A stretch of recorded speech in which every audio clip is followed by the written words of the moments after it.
My guest today is a returning guest, Troy Paddock, who was previously last year's, but here to talk about what led up to World War One, and he agreed to come back to talk about the second Christmas special of this podcast, and we're going to talk about the Christmas Truce, of course, in 1914, which is one of the most significant, I think, in war history, events in war history, and what makes this event so eventful, to put it that way, significant.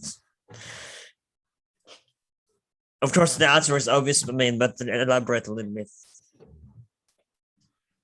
Oh, well, I think what's remarkable about the truce is just how potentially subversive it was.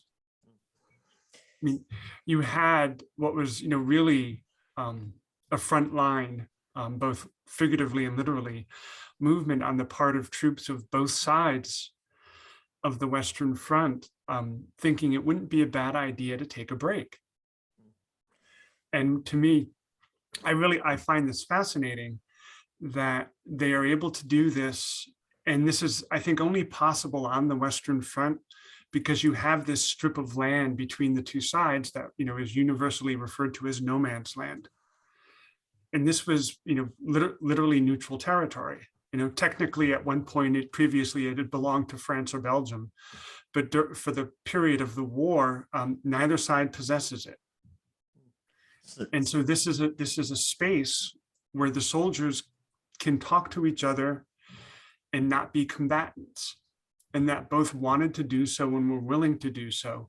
And what is maybe more important, were forced to stop by their superiors, is, I think, remarkable.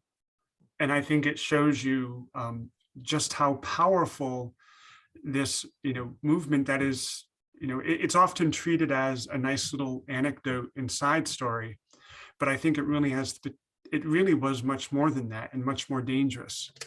I want to ask, has it been over exaggerated, or was it as we think it happened during that Christmas in 1914?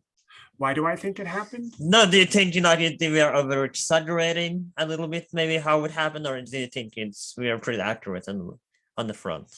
I think there's a pretty general consensus about what happened. I mean, nobody is going to say this is how it happened, this is where it began. It appears, by most of the scholarship, and I'm not going to stand here and tell you that I've read every single thing that's been written about the Christmas truce, because I haven't. But what seems to be pretty clear is that there was a general interest on both sides to not fight on Christmas. And, depending on where you were, the version that I'm most familiar with is the one presented by Stanley Weintraub in his book about the Christmas truce. But you have, on one side, a German soldier, going out with a flag and his hands up, so showing that he's unarmed. And someone from the other side comes out and they talk. And the first arrangement made is actually to agree to let some British come out and bury some of the dead that were in no man's land, just give them a proper burial. So that's what the original idea, that they were not that it was gonna be a whole Christmas celebration. No, there was no plan for a party. Yeah. No, I mean, and the original understanding was, we'll take some time and bury our dead, and that's happened in a number of places. To the best of my knowledge, this is never coordinated. There is never any kind of behind the front line coordination or approval of these endeavors. These are all single initiatives by various units, and they are able to do so. And what is striking to soldiers on both sides is you have instances where people from the other side, whether it's Germans helping the British or British helping the Germans, doing some digging and helping bury people that they may well have had a hand in killing, which is pretty remarkable. Yeah, obviously there will be some language barriers as well. So how did they handle? There's some, but a lot of Germans had some command of English, because you had Germans who had spent time studying in England. So, the people who knew both, and it tended to be more Germans than Brits, were sort of in high demand. But communication was possible, and obviously, they're not having big political or philosophical or cultural discussions. So, Yeah, that would be a great idea. Yeah, yeah. So they're able to figure things out, and it is amazing, that there appeared to be sort of a certain set of kind of unwritten ground rules. As both sides sort of milled in no man's land. The Germans didn't go too close to the British side. The British didn't go too close to the German side. There was an understanding this wasn't a chance for reconnaissance. This wasn't the opportunity to sort of build up your defenses. This was an opportunity to not shoot each other. So you as you said, it started with letting buried the dead, and I assume the Germans did the same as well on their side. That they buried their dead. Yes. So when did this start? This kind of, like we said, talked about communicate and kind of, I assume, share a little bit of whiskey here and a little bit of. I assume that's how it happened, right? That they shared a little bit out with each other, or am I wrong here? No, there's pretty good evidence. Both the British government and the German government, were we're aware of the imposition of having troops fighting for Christmas. You might remember sort of, the spirit of 1914 was, this was going to be a really quick war. We'll be home, by Christmas. Well, Christmas was coming and they weren't going to be there. And there were some, the British sent some, was it 2.16 million Princess Mary boxes filled with goodies, tobacco, alcohol, and sweets were shipped to British and Imperial troops. And in fact, apparently, according to Weintraub, for 24 hours, military deliveries were suspended so that some 335,000 tins could be brought directly to the front. Did the Germans have the same, that they were shipped? Didn't they care as much on the German side about this? Yeah, no. There were Weihnachtspakete as well from Germany, and that but both sides cared about this, and so there were exchanges of treats as well, on both sides. I want to ask, have you seen that commercial? I think it was that was made a few years ago regarding the Christmas truce. What did you think about that? I think I saw it, but I don't have enough of a memory of it to even pretend I can speak authoritatively about fair it. enough. I thought it was a lovely piece of commercial, to be honest, and I enjoyed it. Yeah, I think I remember seeing it, but I can't remember saying, wow, that's really good, or wow, that's really awful. So I don't remember. I'm sorry. So what happens next when the shipping arrives and they get the shipment, and I want a little bit of continuation here. So Sure. Well, one of the things that happens is on the German side, they start putting up little Christmas trees on parapet. So they see Christmas tree. The British can see Christmas trees. Christmas tree was a German original German tradition, yeah. right? Yeah. And so they have these little tiny trees put up. I guess there are a few lights, and the British can see these popping up randomly across on the German side, and the Germans, are singing Christmas carols. And there's one that's instantly recognizable, because Silent Night in German is Stille Nacht, and they hear the Germans singing, and so this is as good a sign as any, that maybe they're not all Huns and barbarians. Maybe these are people that can be talked to. And I think, during 1914, that's still an option. The war was dragging on longer than people had thought they would, and certainly longer than they wanted it to. But it was still new enough that people weren't entrenched, no pun intended there, in terms of their, hostile attitudes towards the enemy. Yeah, as we talked about it in the last episode, I remember that saying, we were talking about how the Germans weren't necessarily not the Nazis. They weren't obvious the bad guys. in World War One necessarily. Well, according to British propaganda, they were, Yeah, and French propaganda. The Germans are Huns. The Germans are yeah, Huns. but like now today we know they weren't like necessarily the bad guys.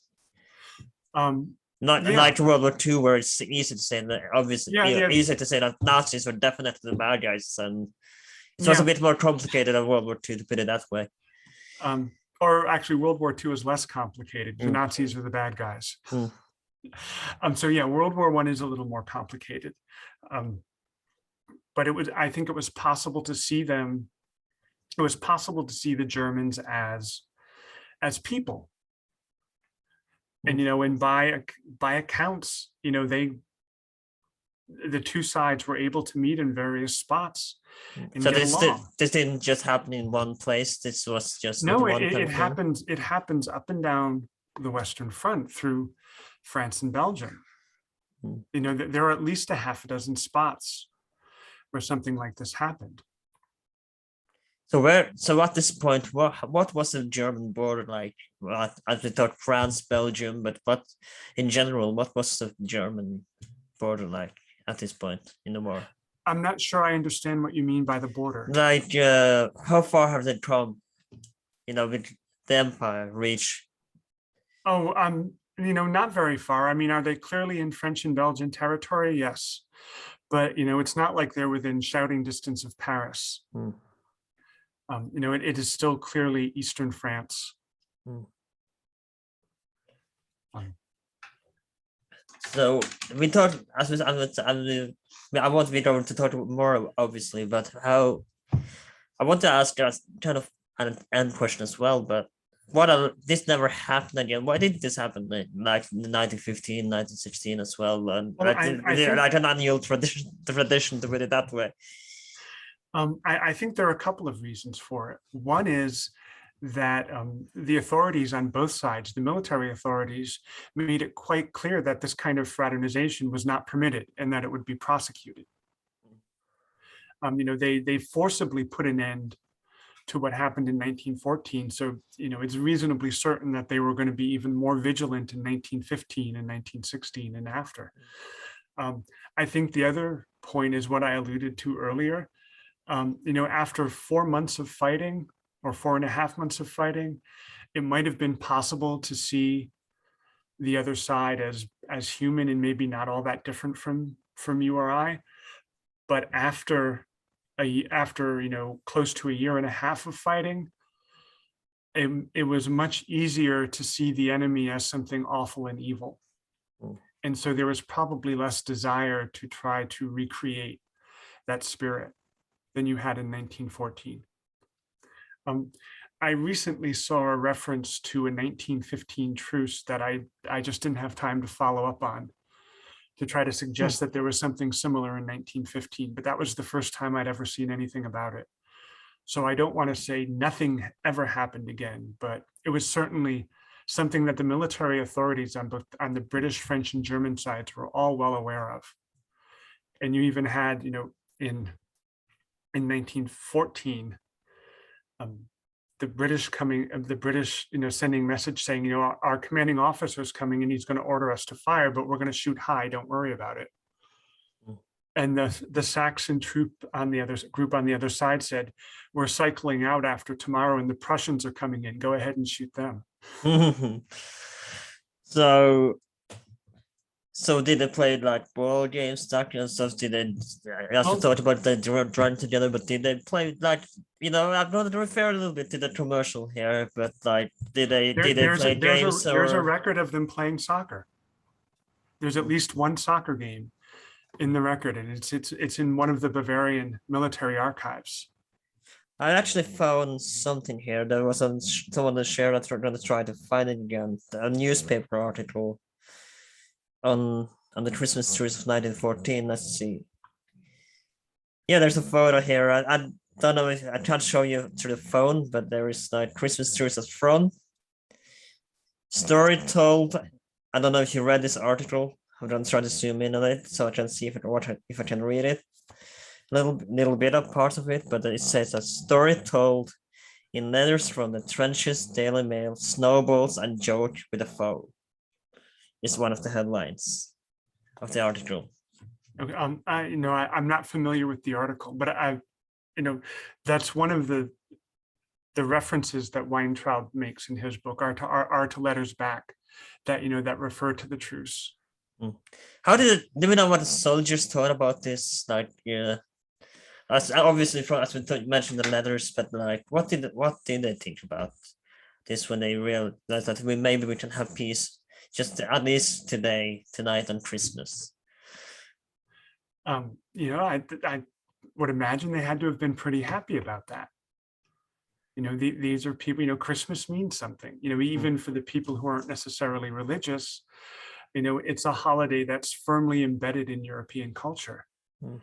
So, the idea of, and it's a holiday that's associated with family.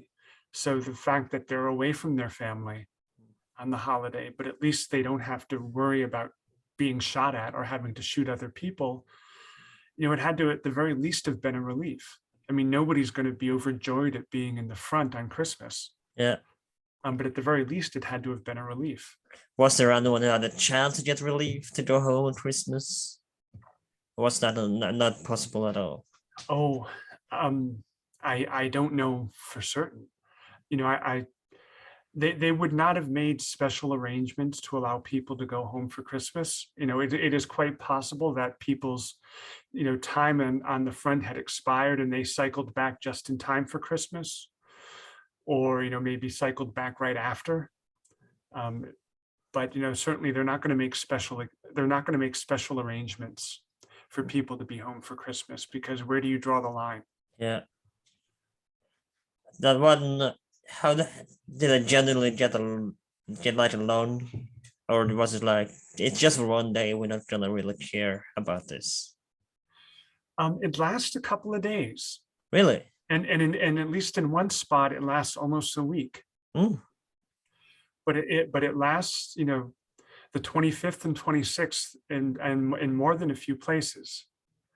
And that's one of the reasons why, it reaches the back lines and you have officers coming down and making sure people start fighting again. Mm. Because if you think about it from a soldier's point of view who doesn't know why they're there, they just know that they're there. Well, I don't have to fire at him for one day and he's not firing on me. The next day, he's not firing on me. I'm not going to fire on him.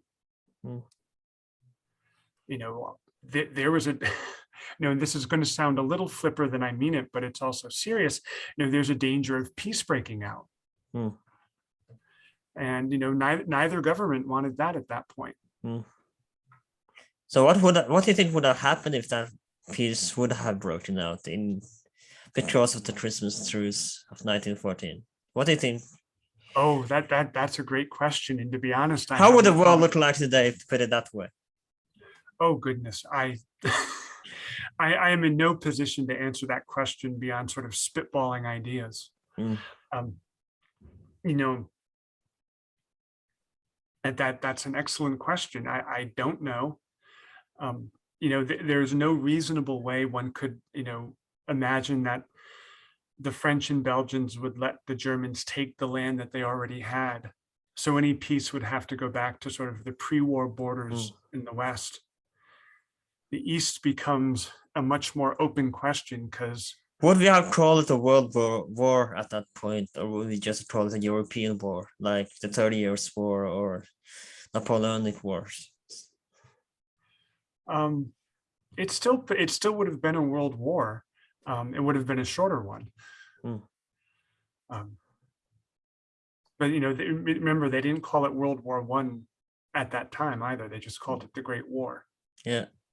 Well, obviously didn't know there would be a second one. So yeah, mate.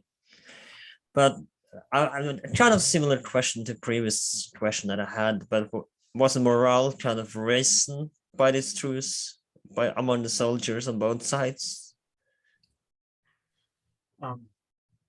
Yeah, I mean, it has to be at least a little bit of a morale boost. At the very least, you have peace for a couple of days. Mm. That's just not a bad thing. Mm. I don't know about that. I'm kidding. But yeah, so I just trying to think of something here. So what about the generals? Do Well, we know how they felt about this? Like they well, hire. they're the ones who put a stop to it. Here's a way to think about, what the peace meant. At, I am sure you have seen your fair share of World War I monuments. Mm. You can go to Verdun, you can go to any number of places to see, to see monuments to the people who were killed in the war. Do you realize there's not a single state approved monument for the Christmas truce? I haven't thought about that. How so? Well, there isn't one. There just isn't one. There is one place, and let me see if I can find the reference really quick. There is one place that was set up in Belgium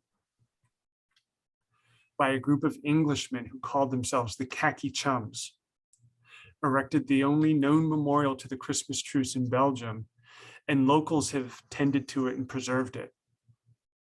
But there is no state monument for this, or state commemoration of the Christmas truce.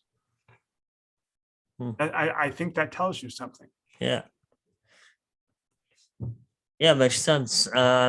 Yeah, I don't know how much longer we can keep talking about this.